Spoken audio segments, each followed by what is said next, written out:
Good afternoon, everyone. Thank you for joining us today for the kickoff session of this year's Building a Biotech Venture program. My name's Allison Brown. For those of you that I have not met before, I'm the Director of Strategy and Translation at Medicine by Design. And I'm just thrilled to see so many people registered for today's info session. We're going to spend the next 90 minutes or so covering a lot of ground, including an overview of the program, as well as a short workshop on some foundational principles for building out a venture business plan. But before we get into the meat of today's session, I wanted to pass the mic over to Medicine by Design's Executive Director, Michael Sefton, to say a few brief welcoming remarks. Michael? Hi there. So I'm pleased to welcome you to Building a Biotech Venture program.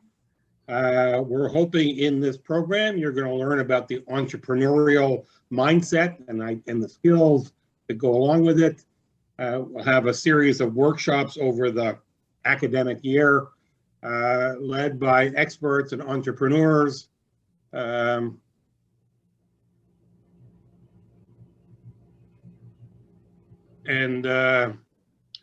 We are hoping you'll learn and try out the idea of creating your own venture and think about your research in terms of a product or a venture, and then take the first steps to venture creation. This year, Medicine by Design is offering the program in partnership with Prime, the Precision Medicine Initiative, as well as our foundational partners, Health Innovation Hub, which is a campus-linked accelerator in the Temerity Faculty of Medicine, and as well kind of an additional feature, Talk Boutique, who will provide communication coaching, which is valuable for pitch, but valuable for many other contexts as well. So one way of thinking about what our goal is here is to be have teams be more successful in more advanced incubators, like the Creative Destruction Lab. Two of our teams from last year, including the pitch competition winner, HDAX Therapeutics, went on to participate in CDL's 2021 program that's going on now. We'll see how they fare up in that sort of tougher competition, which has teams, frankly, from around the world participating in that competition. This year we have additional workshops on topics like intellectual property, clinical translation, and early stage investment. Also more research funding available.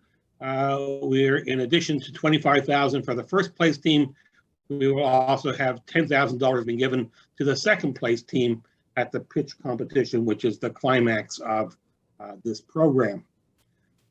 So we're looking forward to seeing the second year of the program. We took in your feedback from the first year, and we look forward to hearing your ideas for translating research, your research in precision medicine or regenerative medicine into a product or venture concept.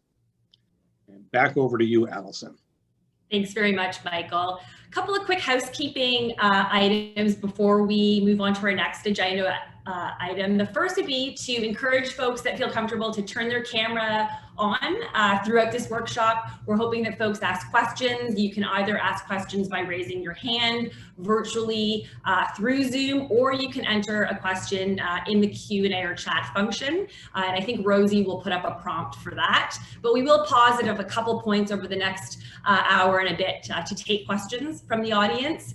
And then the other point is that we are recording today's session, so you'll be able to go back if you want to listen to aspects of the program, but also we'll be encouraging those that couldn't attend today to listen in on the session so that they can move on to subsequent opportunities within the program. Of course, my slides are a bit delayed here. So in terms of an agenda, I'm going to spend a few minutes talking about the program. But before we do that, I'd like to give each of our partners the opportunity to introduce themselves. So why don't we start with Prime, and Christine, perhaps you can just spend a few minutes talking about what Prime is. Sure, thank you very much, Allison.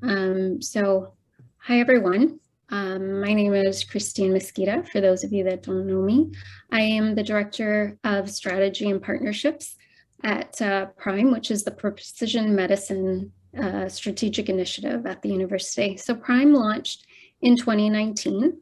And really the idea was to bring together researchers from 4 very different faculties. We have engineering, we have arts and science, we have medicine and pharmacy as our constituents, and bringing together those researchers to look at big and broad topics in precision medicine and really combine those different expertise to meet those challenges. And so everything in precision medicine to us encompasses basic disease biology, better drug development and novel targets, target validation, diagnostic development, so everything related to medicine and healthcare. And with that, much of our community overlaps with Medicine by Design's community. And so we've been looking to partner with them on a few events over the summer, hopefully more going forward, but this was a prime opportunity to come together as part of PRIME's focus in the next year is also on helping to leverage and build the early technology development within our community and building on the commercialization and translation of those projects. And so we're hoping and really to bring much of our expertise and community to this Building a Biotech Venture program. And we're excited to partner. Thanks, Allison.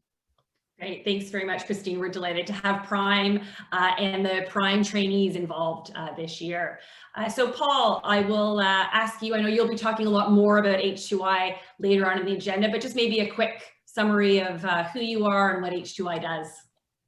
Yep, great. And likewise, fantastic to be here and to be involved with this initiative for the 2nd year in a row. As Dr. Sefton said a moment ago, the Health Innovation Hub is the Tamati Faculty of Medicine's on-campus accelerator.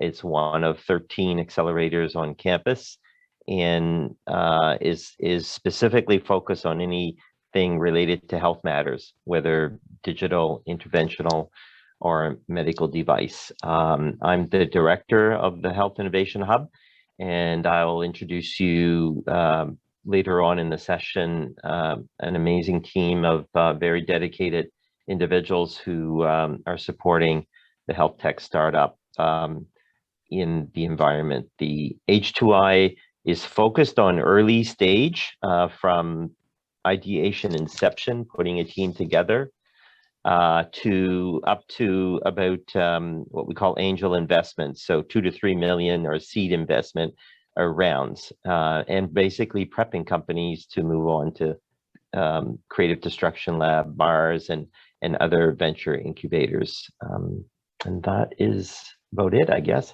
for now. Thanks very much, Paul, and we will come back to you shortly. Andrea, tell us a little bit about Talk Boutique and your important role in this program. Thanks so much, Allison. And I'll just start off by saying apologies. I have a cat here who's deciding to join us. So if you hear it, it's not a child, it's just a cat who's needy. So Talk Boutique has been involved with Medicine by Design for about 6 years. Talk Boutique was founded here in Toronto in 2016 to help scientists, academics, technologists, those who have a complex message, be able to communicate much more clearly.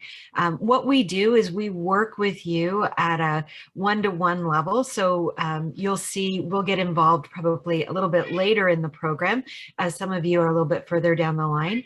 And what we're going to do is we're going to work with you on workshops and coaching. And so what we do as coaches is we're working on your presentations, on your own performance skills, on your ability to develop a clear idea and present that in such a way that those who need to hear it understand it. We've been doing this work with scientists and academics, as I said, since 2016. We were the lead certifiers for Singularity University globally in 2019. We've done work on TED events. I'm a TED trained speakers coach, and I have a team of coaches who work with me who all have similar trainings and backgrounds. We love working with the Medicine by Design programs because you guys are doing such amazing work in the world. So we're looking forward to meeting each of you and being able to help you bring your important message forward and making sure that it's heard and understood so that you can get the engagement that you want.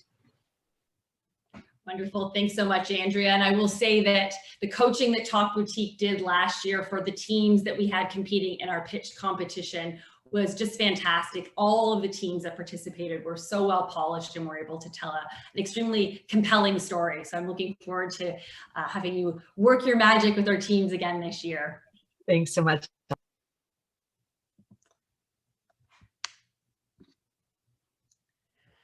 So we'll just take a few minutes to give everyone a high-level walk through the different phases of this program. There will be an opportunity for folks to ask questions as well, so keep that in mind. Essentially, the way that we've structured the program, for those of you that maybe attended last year, things are similar in some ways, but we've also added a few new aspects. So today is part of what we're calling phase one, an info session and also an introduction to the principles around creating a very early stage venture concept out of your science, out of your research. And also an opportunity to meet with other trainees, network, and ultimately build a team to move into the latter phases of this program. And Christine from Prime will spend a few minutes talking about a team building session that they'll be hosting on November 17th, which will really help bring trainees together, trainees that are working in similar areas, and also for trainees to sort of think about how they might combine their various research programs into a venture concept.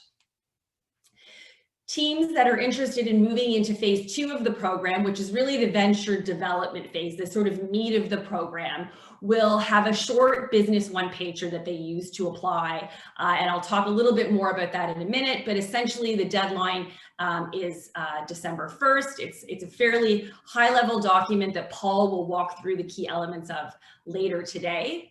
And then through a series of workshops from January through to April, teams will have the opportunity to first and foremost get matched up with H2I's mentors. So these are individuals that have experienced company creation, they're experienced entrepreneurs in the healthcare space, and they'll be working very closely with you on your business canvas. Teams will also have a chance to meet with Paul one-on-one. For those of you that don't know, Paul is a very successful entrepreneur himself and has lots of wisdom to impart. And then there will be a series of other workshops, which I'll talk about on various aspects of commercialization. Teams will then apply to the pitch competition, which is really what this all culminates towards in May. Those teams that make it through that application process, there'll be about 6 teams that get shortlisted for the pitch, will compete for research funding that can be held in a PI's lab to generate key proof of concept data around that product or venture concept. So just a little bit more in terms of the team building and moving from this sort of information gathering and networking session into phase 2. So first and foremost, everyone here today is involved in regenerative medicine and/or precision medicine research. And so those applying to phase 2 must be able to demonstrate that their concept or idea is in those 2 fields. We have working definitions if you're not sure sort of whether your idea falls within the realm of these spheres, but I think we can all agree that it's quite broad, so I would be surprised if anyone doesn't sort of fit the bill from that perspective. The other requirement that every team must have at least 1 member that is a trainee in a U of T appointed lab. And one of the reasons for this is that the research funding for the winning teams actually needs to be held by a PI and the research be conducted in that lab. PIs, faculty members, are eligible to be a part of a team, so it could be a team that's a mix of trainees and investigators as well. And we're recommending that anywhere from 3 to 5 people is ideal in terms of team structure. And Paul's going to talk a little bit more about the importance of building a team for this program.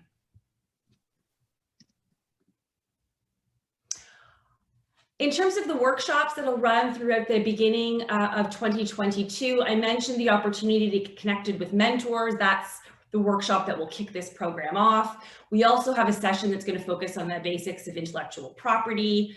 We have an amazing session with an expert in clinical translation and regulatory affairs who will walk through the key elements of advancing a product towards clinical application. And then we'll also have a workshop that demystifies the pathway through to actually securing early stage investment.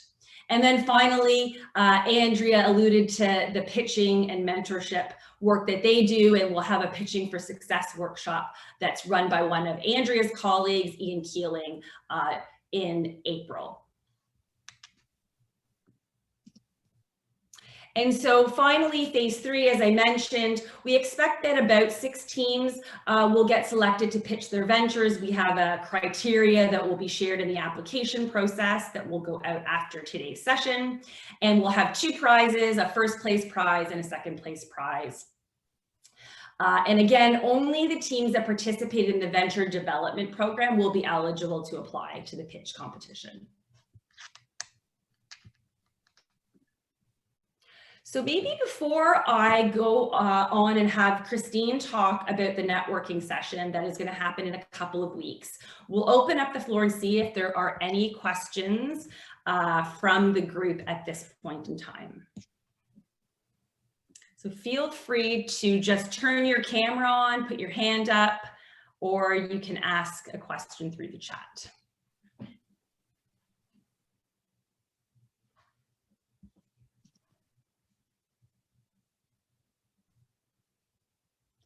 Looks like all might be quiet at this point. So Christine, why don't you talk a little bit about the networking session, and then we can see if there are any questions after that.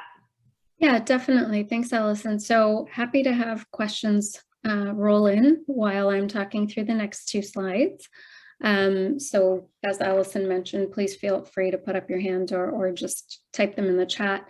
So some of you may have great ideas about what you want to, build a venture around, or some of you may not, and some of you may just want to experience the process.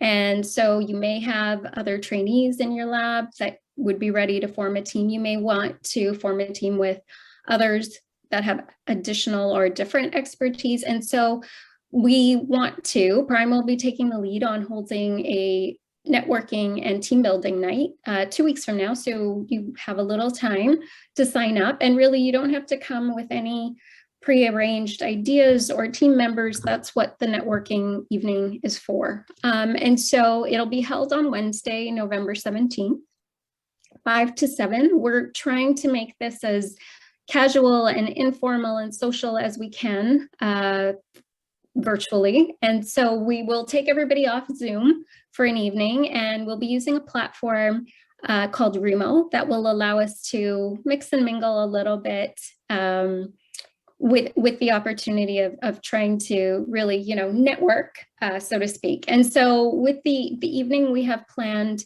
a little bit structured, but also leaving time for unstructured networking. So we will do rounds where we kind of move you from table to table, or you can pick a table, but we'll just have set time so that you'll get to meet other trainees and others that are interested and potentially looking for teammates for this venture building program. And so we'll do maybe a few rounds of science speed dating, so you get an idea of what people are interested in, whether they're coming with an idea that you may want to join the team for, or whether they, really making those connections. We'll do a little bit of that, and then we will put you in small groups to just do a team building exercise.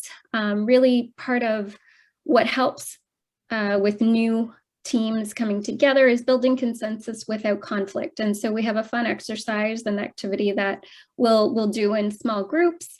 Come back, we'll take some tips and lessons learned out of that activity and have a group discussion. And then if there's time remaining after that, there'll be free networking and just an opportunity for you to connect with people you may have met, or maybe those that you haven't. And so my teammate, Angela, will be sending out information. We'd love to see as many people as possible at the networking evening. And we will send further details about signing up in advance by email after this. Great. And Thanks. again, happy to answer any other questions about the networking evening. Just know that it's meant to be a chance for you to meet others and come up with some ideas and then connect after as you're putting together a one-page application for the Building of Biotech Venture program. Great. So Allison, sorry, there are a couple of questions now in the chat. So I'm just going to stop sharing my screen for a minute. Sure. I'm having a hard time seeing them. Yeah, I see them Okay. now. Great. Okay, so maybe I'll take the first one. Can we get from Azizur can we get lab spaces for experimental work? So great question. So that's where the requirement within your team, we need to have one team member that actually has a PI at the University of Toronto, because that investigator technically holds the funding and the research or the experimental work would be carried out in that investigator's lab. So if you're not a trainee in a U of T or affiliated hospital lab, you would want to be looking to hook up with a team that has some trainees already at U of T. did you want me to take the second one, Allison? Yeah, I'm just going to say, Yeah, Christine, okay. why don't you take the second one? Yeah. So Alana is asking if we already have a group in mind, do we need to go to the networking event? So you don't have to, but I would encourage you to. You may find additional members that you may want to add to your team.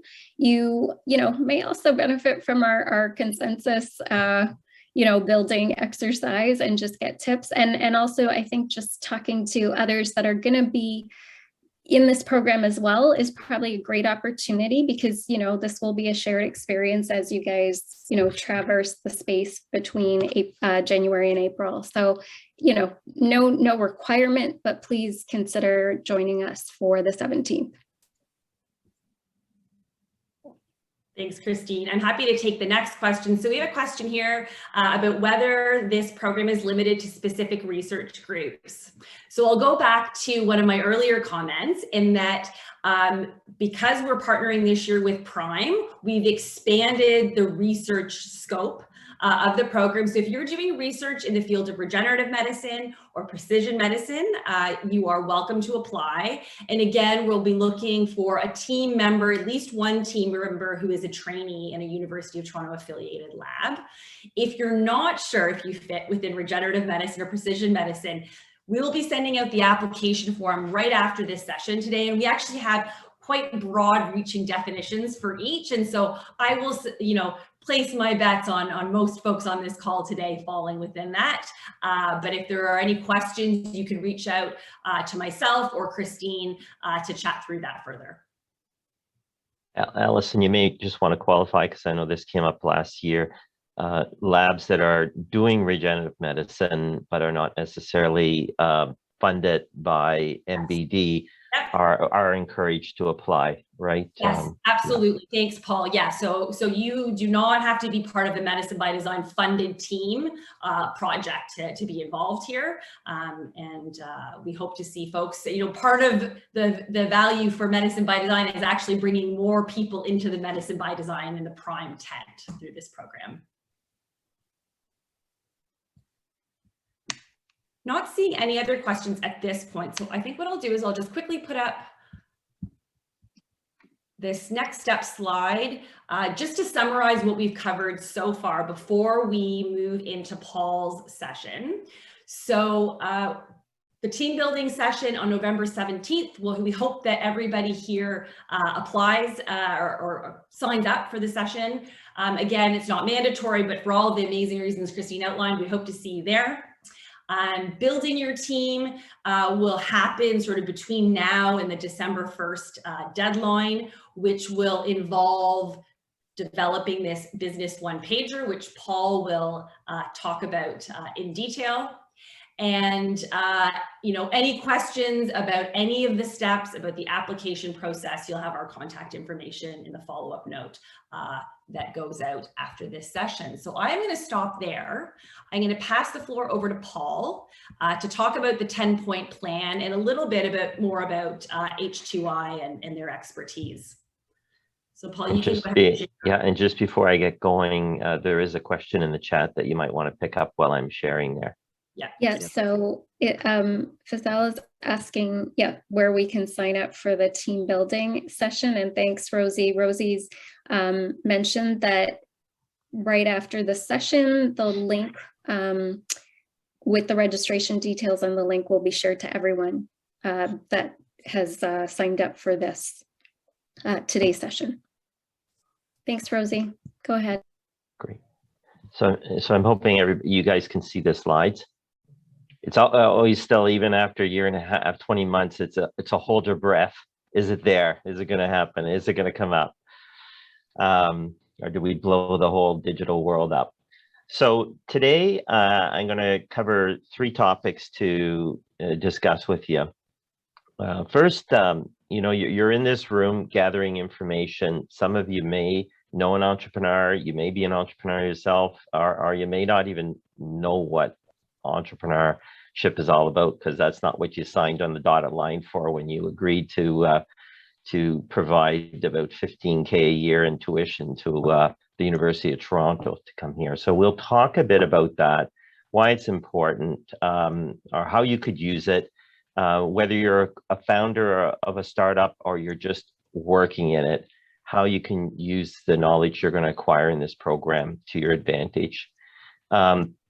I will introduce H2I through a series of slides as a continuum support program that will help you during the course of this MBD initiative, but also beyond, because the last thing that we want is for you to work hard, build a great idea.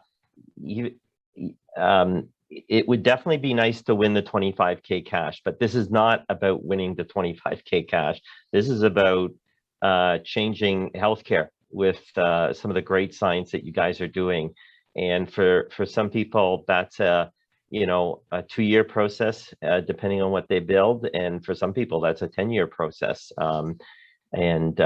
So this prize event, the finale in April, is but the first step of many, many grand and great things that will happen and that we have seen happen.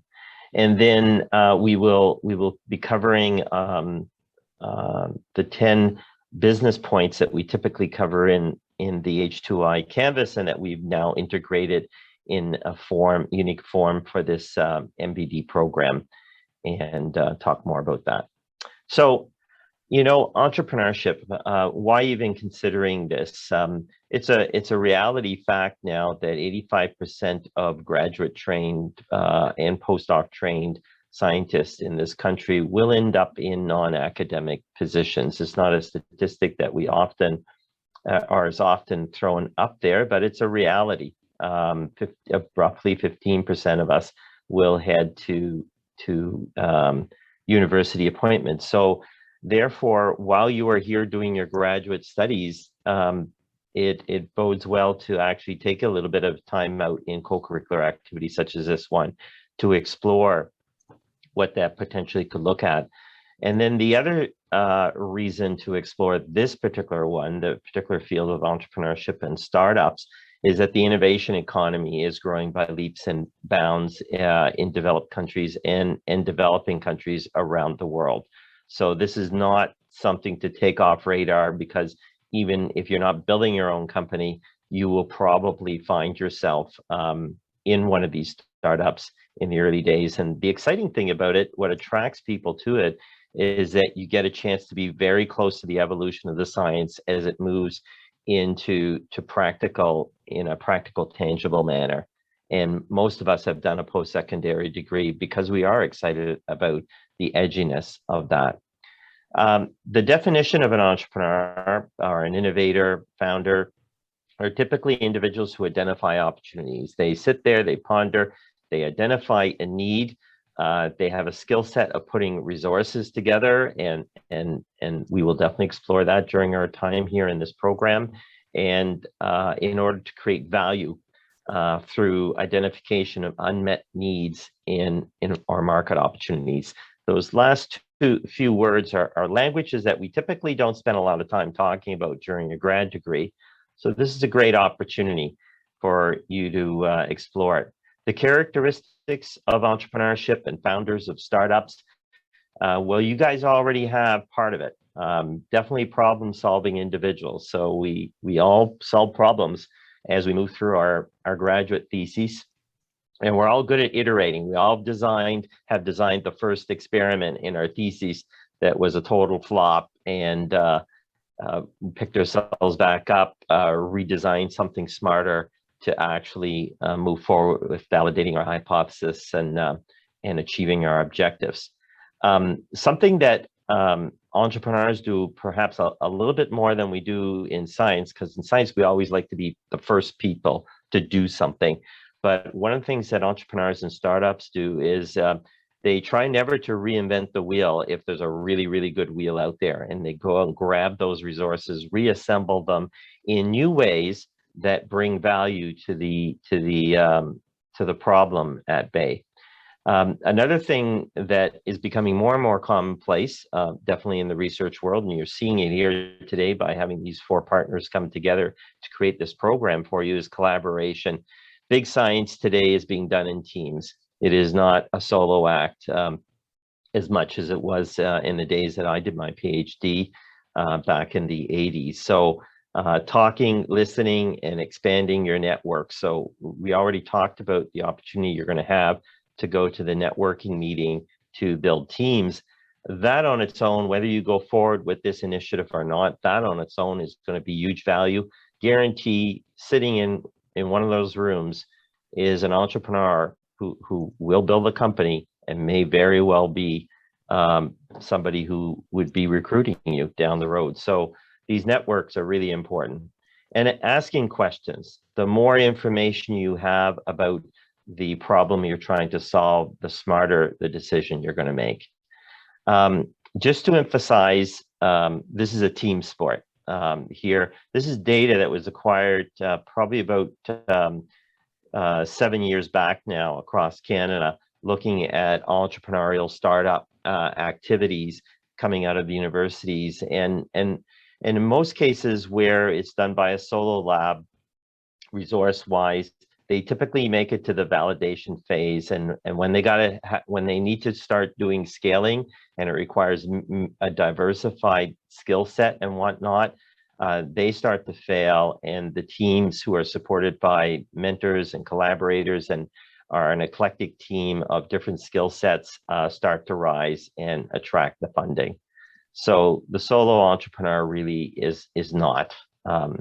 The other thing that's very important, I think, that comes up very often in the community is that many of us want to feel that we're going to have impact on society.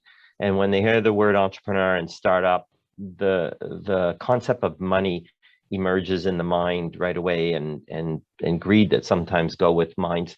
But it should be calming for you to know that roughly 68% of us in the entrepreneurial founder field do it to achieve impact for society. Society is the bigger impact. There's no doubt about it yet. You're going to have to raise money. You're going to have to generate money in order to climb your Everest. It's as simple as that. But that is not the driver. The driver is impact on society. Roughly about another third of us do it for the personal experience, the networking and whatnot. A very, very slim margin are driven solely by the cash flow. So you can rest assured that you're going to have a very important impact on society. I put this slide up here, even though the numbers are now a little bit off, because U of T is a bigger school than it was about 5 years ago when I first got this slide from the University of Toronto Entrepreneurship. But the reality is that the shape of it's the same. There's some 400 different courses that you can sit in and take on campus related to all aspects of entrepreneurship sit in the class, get your grade, and then walk off. And many of our students do that, get that exposure.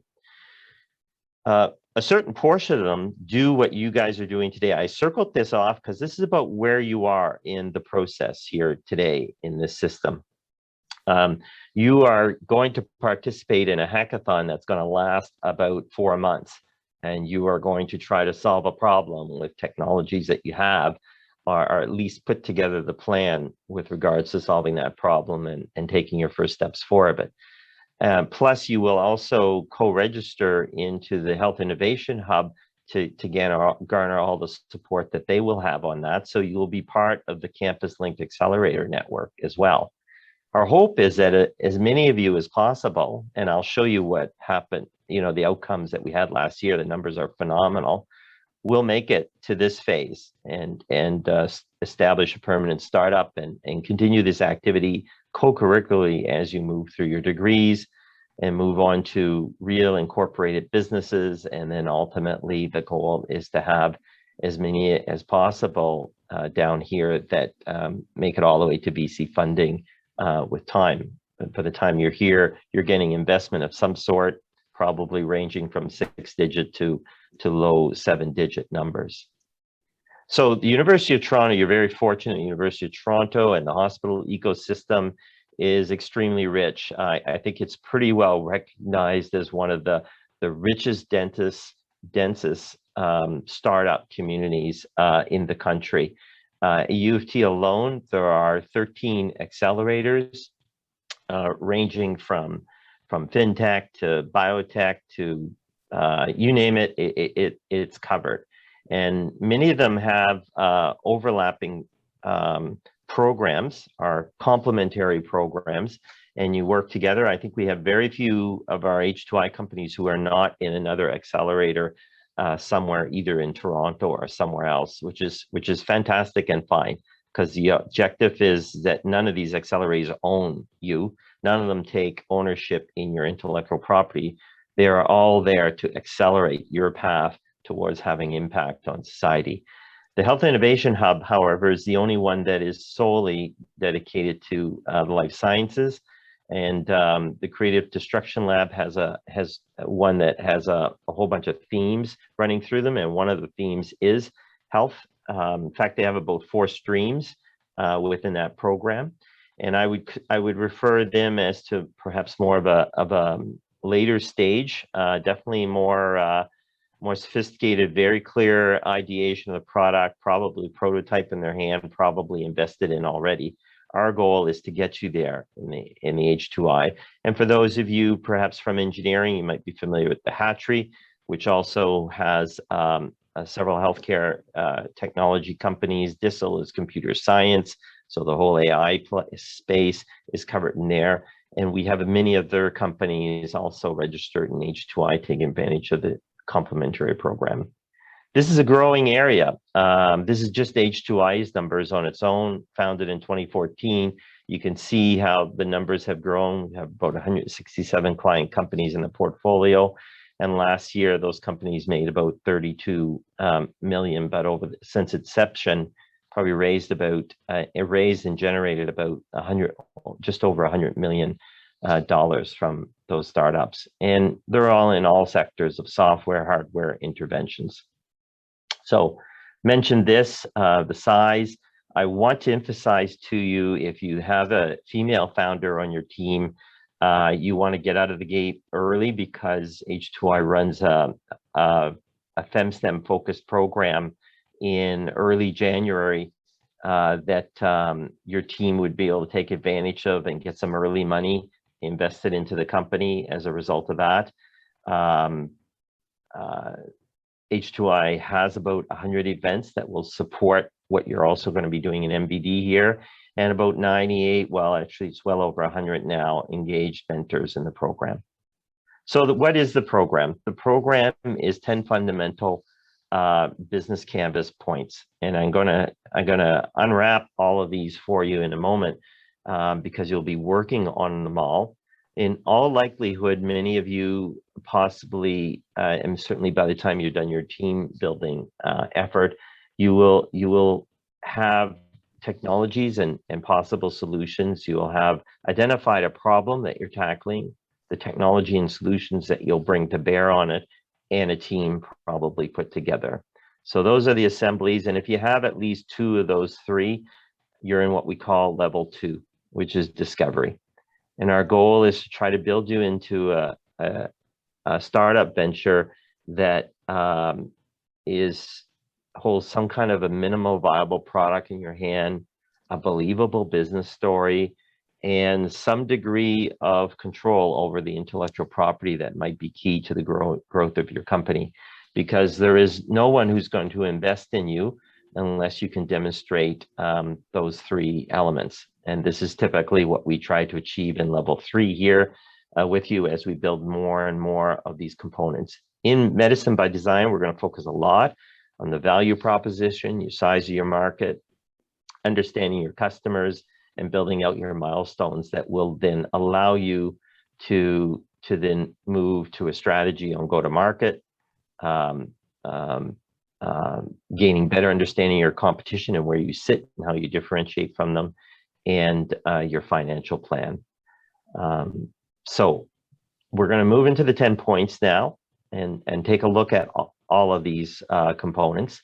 The problem is really important, and I think in research today, if you're funded in a CIHR lab, most labs are actually forced to identify the problem that they're tackling, which means you have already talked about the problem probably in the development of your thesis. So the question is what's the major problem that you're going to be solving? But one question that we don't often ask is who defined that problem? So it may be a very interesting problem to explore scientifically, just out of curiosity, but there may only be 10 scientists in the world interested in that particular problem. Unfortunately, you can't build a business around that. You need to have an understanding of the end user's perspective.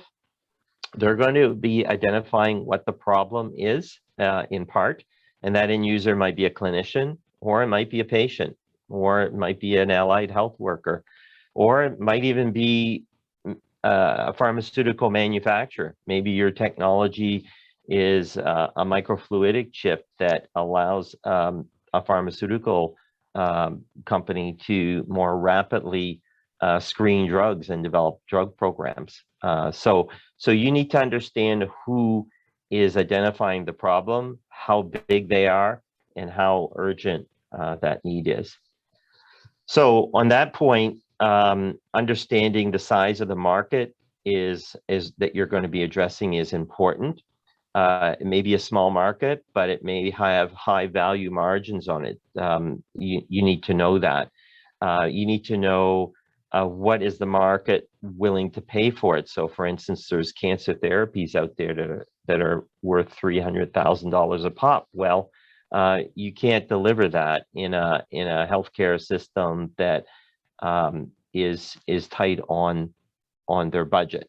It's as simple as that. Different healthcare systems, the US versus Canada versus Uganda, will have very, very different capacities to absorb the products that you're producing. And so therefore, segmenting the market size is going to be an important exercise of what you need to do. Team, I can't emphasize this enough. And I will show some real examples of last year's cohorts and where team has made huge differences in the success of those particular companies. This is a team sport. Some of you are going to be more interested in the scientific problem solving, widget building elements of it. Some of you are going to be great at going out and talking to key opinion leaders. You just got that easy personality to be able to talk and get people to open up for you. And where you don't have the skill set, you'll probably go out and bring in and recruit in business advisors.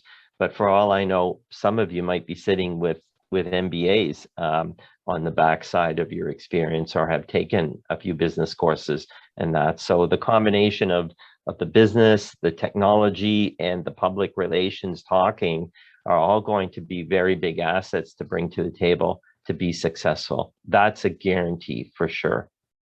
The technology and the solution.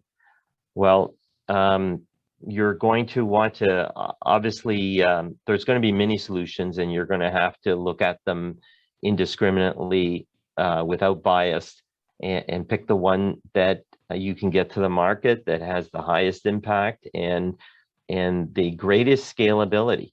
You know, it's one thing to have a solution. It's another thing if it actually bankrupts you to make the product and get it onto the market. It may work great, but if it's not affordable, not even affordable to make, then it's not going to be utilizable. So you need to be able to assess these things. You need to understand how this product is going to actually address the target market. As I said a minute ago, you guys are going to be doing segmentation analysis, and you need to understand what that market segment and who you're talking to and how this product is going to be conveyed to them. Sometimes human factors, how the product is handled, it becomes a really critical barrier to getting a product on the market, regardless of how innovative and exciting the science is. How does the technology solve the problem, and is there intellectual property? What's the patent filing on it? And lastly, this should have been a carryover here, but what's the regulatory plan to get this product on the market? You know, how novel, how differentiated is this going to be to the regulatory agencies from what they have seen before? Because regulatory filing is a case study game. You basically build your case for where your to the barrier that your product is going to have to get through at the regulatory agency based on past history. And if it's something new that affects critical care, i.e. the patient can die or be maimed from it, and it has never ever been seen by the regulatory agencies, then you're going to be in a later stage, probably class 3 US FDA standard, class 4 Canada standard, and different standards for Europe and for other places in the world, China and so on. So these are all bundled in under the hood on the technology side. Your customer and your revenue model. Again, this comes back to understanding who that customer is in that market segment, who is actually going to be paying the money for the service you're providing. So while you think you might be designing the next greatest pharmaceutical or a diagnostic device, you have to understand here, if you're living in Ontario, you have to understand, is there coverage from public health care for that? And if there isn't, is there a mechanism to get it from private paid healthcare? That's really important.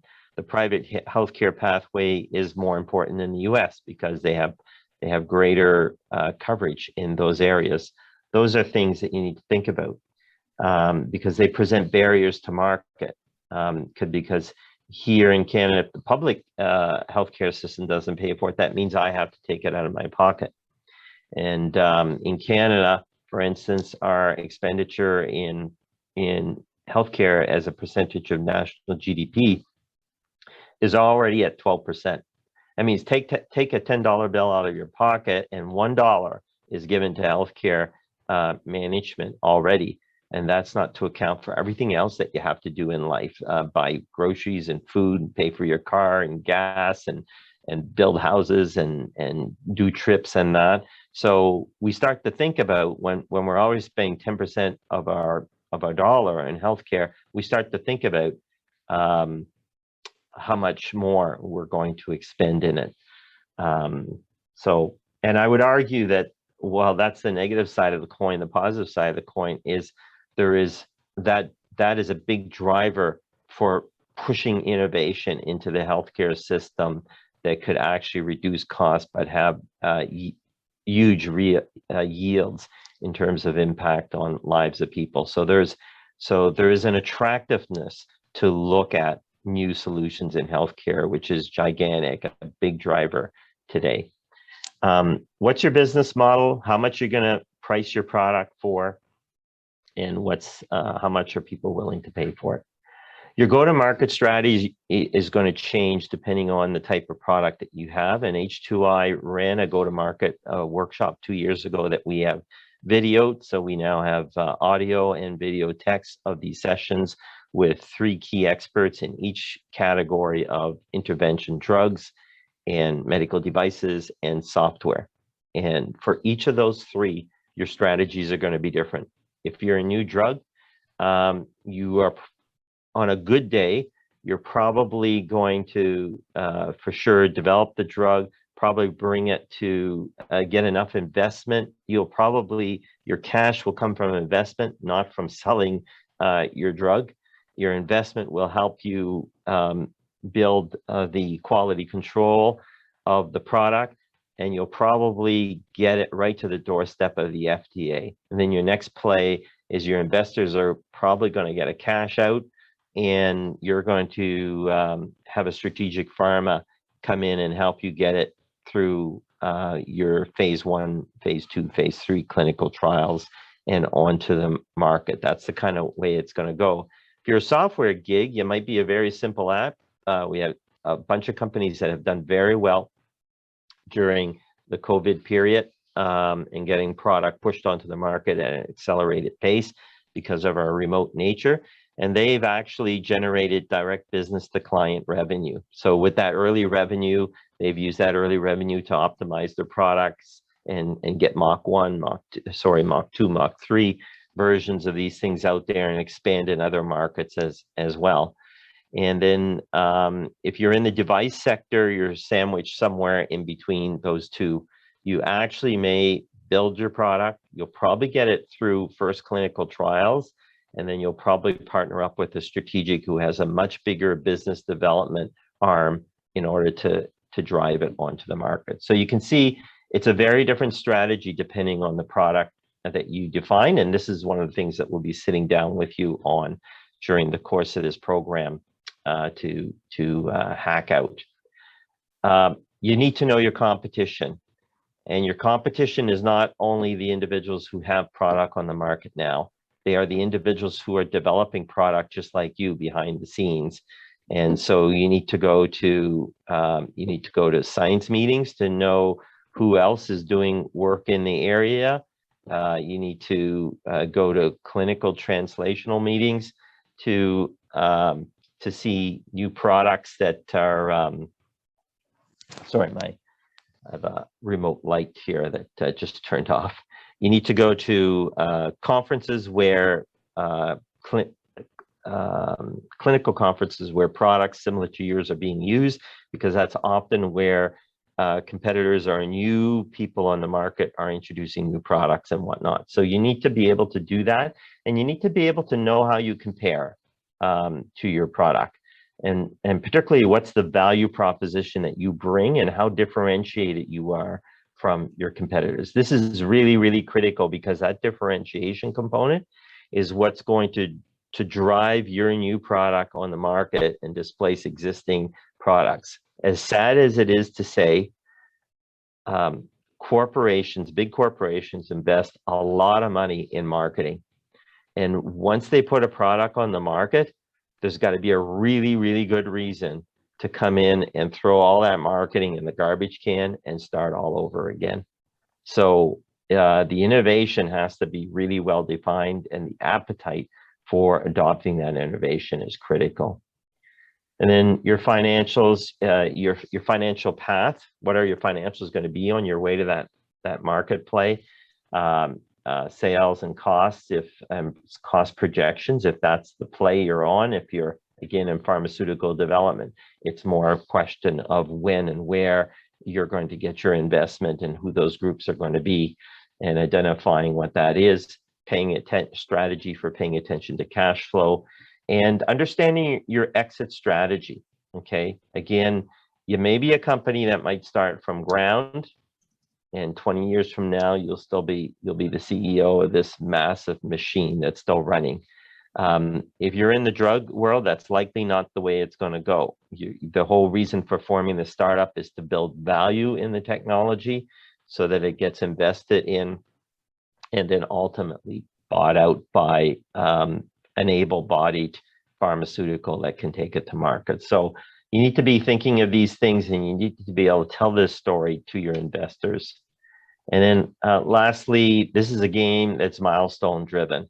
Unlike the luxury that Michael Sefton and I have had as being academics of basically having a whole career to study one theme and just keep on doing it and dreaming up, your money will dry up in your company. So you have a finite period of time to execute. So your milestones need to be thought out. They need to be focused and targeted so that you can demonstrate increased value driven initiatives that will keep investment coming in or bring you closer to market so that you can drive sales. So those are things. So those are the 10 points.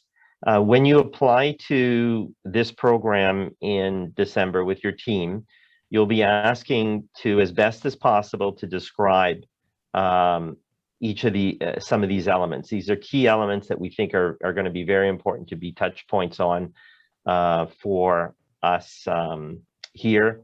Identify who your team is. If you already have scientific advisors, so if you've got that great PI who said, yeah, sure, you can use my lab, put them down as an advisor. I'm sure they're going to be curious to know about what's going on in their lab, whether it's your idea or an extension of their idea. If you've found business advisors, write it down. Give us as much information as you have so that we know where to start. Allison, I say you popped up, so I do still have, I think, 10 minutes, right? Yeah, you do, Paul, but okay. You know what? I wanted to actually jump in, and this dawned on me as you were talking, and I put a note into the chat. But one thing that I wanted to emphasize, as folks are looking at this one pager and thinking, oh my goodness, how am I expected to know all of this? I just wanted to emphasize that to enter into the phase 2 of this program, all we're looking for is a good, honest try, a first draft of this one pager. And actually what the crux of phase 2 is Paul and his mentors working with the teams to fill out all of these sections and to really refine things like the value proposition and help you find advisors. So not to fear that that's really what the whole program is all about. Totally. If you can nail all this really, really well, this program is not for you. You're beyond there. We'll try to find investors for you, actually, that will put more than 25K into your operation. So this is definitely H2I, and this MBD program was built as a mentoring building tool to bring you up. Look, I'm a Canadian, so let's put this in Canadian context.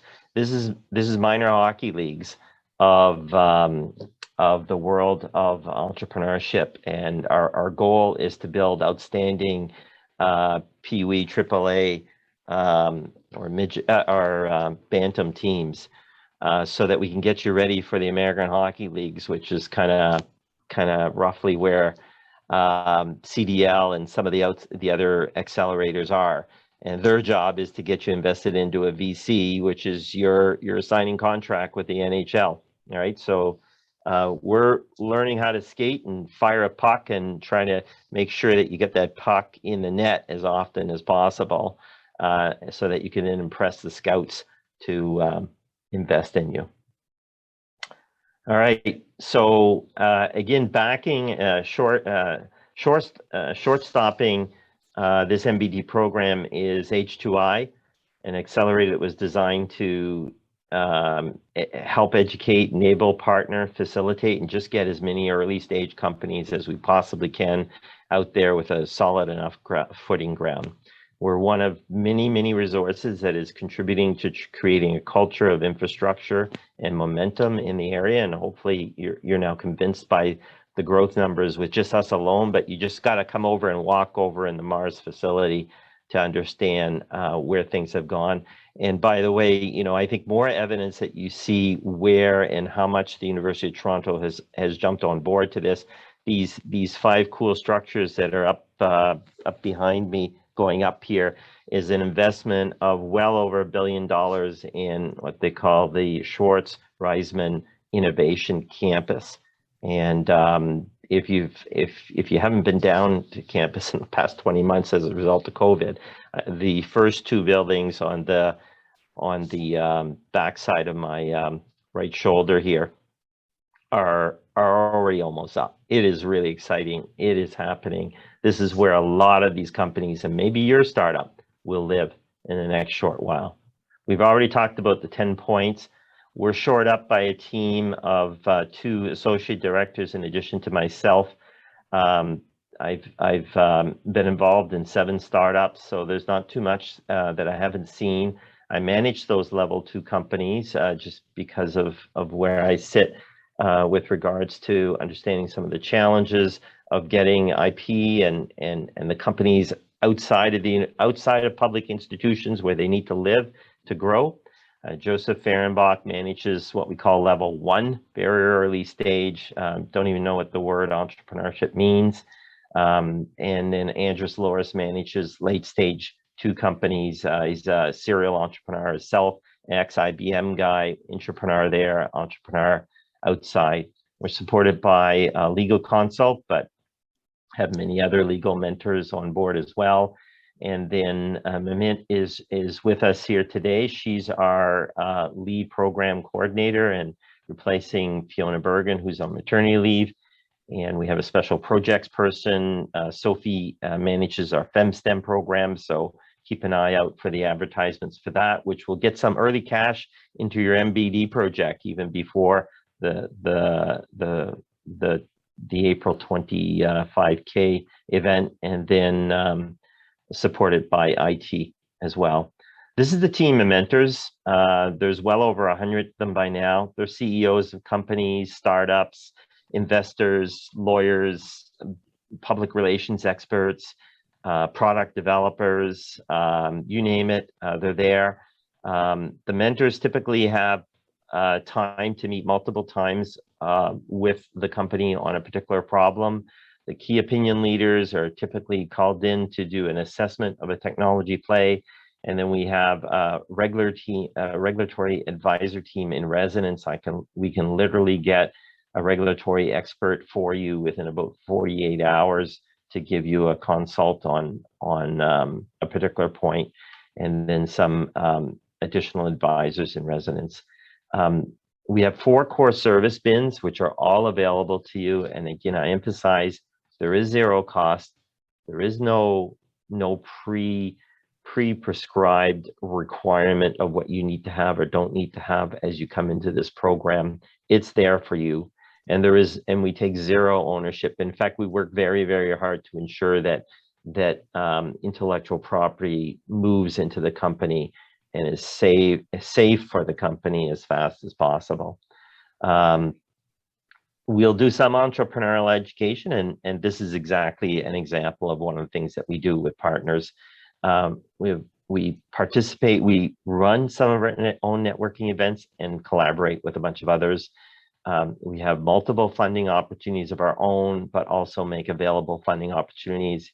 I encourage you to subscribe to the H2I newsletter as early as possible, because we try to collate everything, every resource available here in Ontario, north of the border and south of the border, as possible, that would be resources available to you. And then try to guide you towards equipment and access to investors. I'm going to skip this slide for sake of time, but the partner network is extensive. The angel groups provide both investment and mentorship. The venture capitalists, mostly mentorship, because VCs typically invest when your technologies are a little bit more de-risked than they will be probably at the stage you guys will be at. Hospital partners for both validation and mentorship as well. Most of our mentors in the hospitals have been entrepreneurs.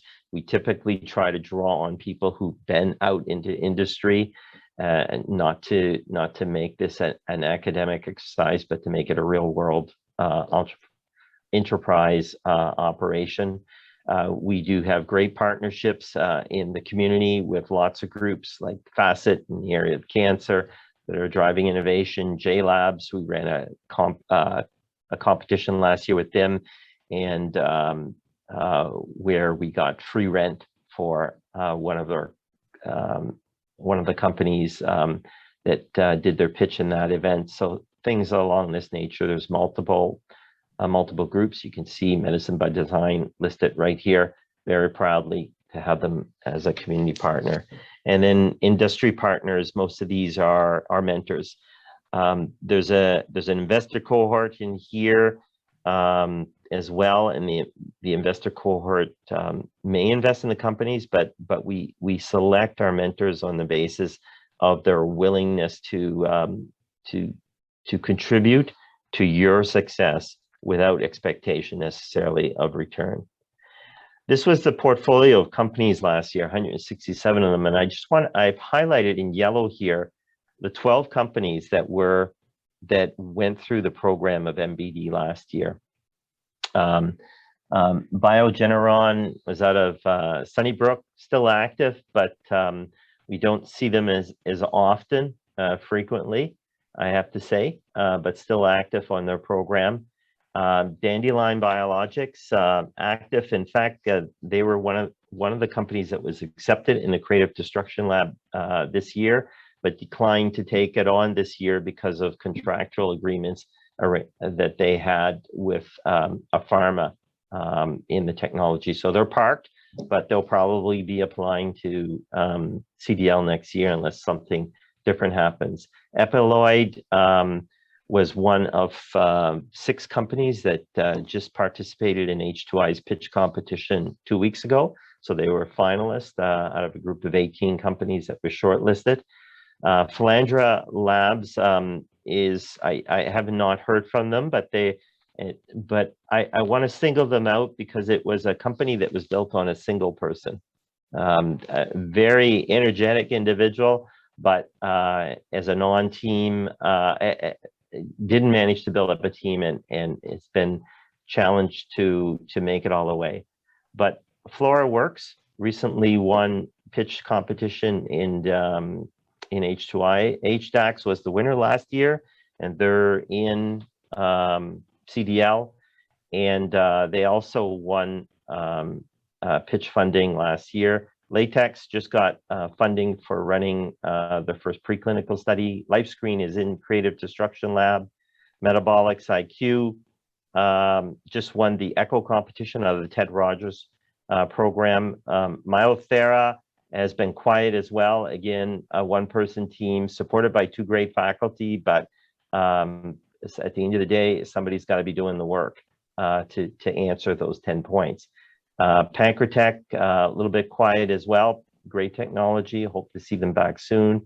SMS in investment negotiation phase, and just won pitch money from the H2I deck as well. So I see my boss is up. Lots of events. There's about 100 events and activities that go on in H2I, and something support for all of you to take advantage of. And you'll learn more about that if you submit a team in the new year. And on that point, we will stop there.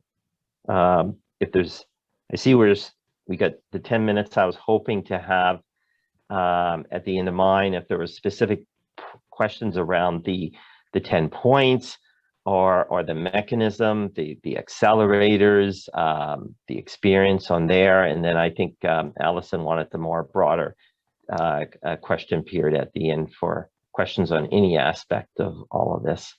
So I will stop sharing there and open the floor for any questions. on Well, we all of had that. a great question that came up while you were talking, and it's maybe not directly related to H2I's programming, but I think you're well positioned to answer it. And there's not a clear-cut answer, but I'll read the question out. It's from Fatma, and he's asking, since there needs to be an affiliation with the PI's lab, should the intellectual property belong to the University of Toronto or the PI? Do you want to take a stab at that one? Quite frankly, I really don't care who owns the intellectual property or where it starts from. You know, it could be your idea. We've had that. We had that last year, and we have companies that are still in it. With Flora is a nice example. That's technology that did not come out of the PI's lab, came right from the students, getting great traction. And whereas we had LifeScreen, which was technology that came out of a PI's lab, out of sick kids, and the PI is involved in the company along with the 2 trainees. And then we've had other companies like HDAX, where they're completely driving the show. The PI is a co-founder in the company, but I can tell you it's those trainees that are driving that whole big ship. So it's all over the place. In some cases, the technology has been assigned to the hospital institution, in some cases, the university institutions. And it's our task to work with the startup to negotiate a license on that technology. In most cases, it'll be a license if it's technology that was developed with a researcher's grant funding or grant funding that is being managed by that public institution. But those public institutions are growing more and more comfortable. U of T now, I think, is almost there. It's almost down to the reality of the way the business world works. Hospitals are coming along as well. I'm on a panel right now with TASM looking at this whole angle, and I think there's a whole re-education that has been done over the past decade, and the situation is improving with regards to accelerating pathway of IP out of public institutions into the hands of the companies. And it all becomes a negotiation. At some point in time, we want to do this with the technology, and we will do it within such and such time frame. When we hit such and such milestones, you know, there'll be a quid pro back to the institution if they owned it. If it's your technology, like I say, you just have to have an agreement. There's an amazing emotional intelligence among our PIs to see our students achieve and have impact on society, and will allow the students' ideas to incubate in their own labs for those periods. That's why we're building that big building behind me, though. So there will be a home for you to go hotel in and do it outside of the PI's lab. This is what's driving this. The university has recognized this. Long answer, but I think all those points are important. It's all doable. You guys will all have an Everest, and we will all get there base camp by base camp. Thanks, Paul. Question for Paul around the 10-point plan that he outlined, the one-pager, or just about the H2I program in general. Feel free also to pop on your camera and ask a question live as well. Yeah, so I see Izer's question is a little bit on the same theme, but a slightly different one. Let's suppose the startup starts up and you guys have an aha moment that the PI and the university were no part of. So it all depends on what were the resources and what was the arrangement when you did the work. If there was no expectation, no expenditure of grant funding from the PI to initiate that, then it can be pretty simple that it could exist with the startup. And if you took money from an entity that was tied to the public institution, then there's an understanding at the beginning. This is all hacked out at the beginning. That's my advice to companies, is that you hack out at the beginning what happens when the aha moment happens and who shares in that IP. And if that's all done at the beginning, it becomes less dramatic at the end. Thanks, Paul.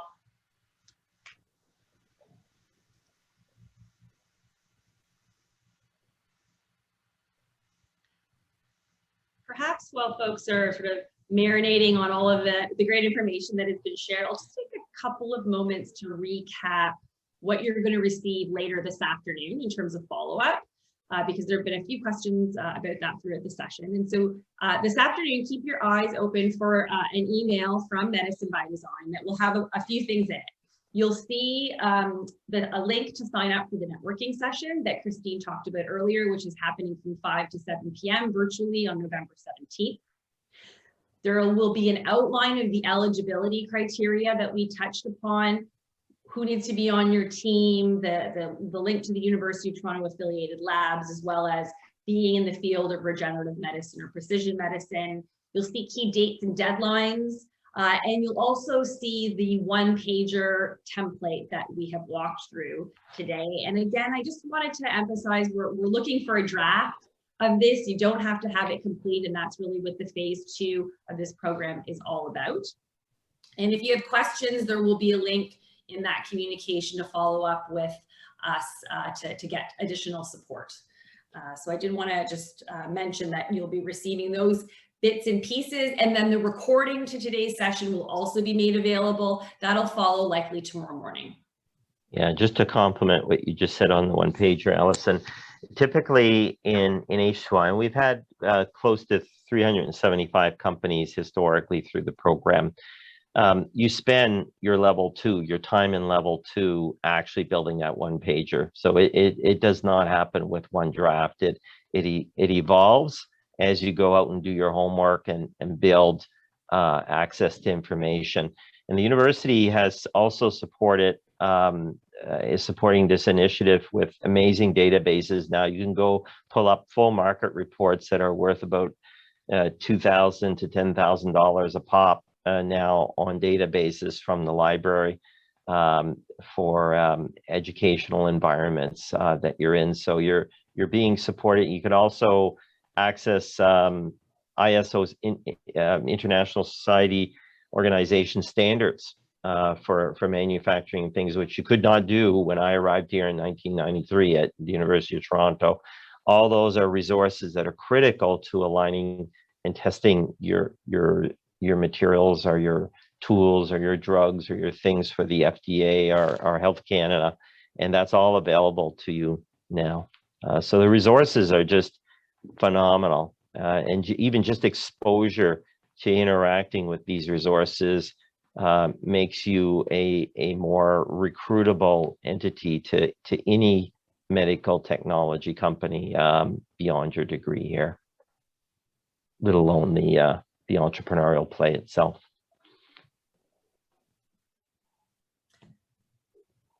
Any final questions from the group? Carrie's in the audience. Way to go, Carrie. From Okay, well, it's been a great session. We're always happy to wrap these things up a few minutes early and give people back a few minutes to their afternoon. So if questions do arise after this session, do not hesitate to reach out. And again, thanks everyone for joining us today. And we're looking forward to seeing all of you on the 17th for our team building session.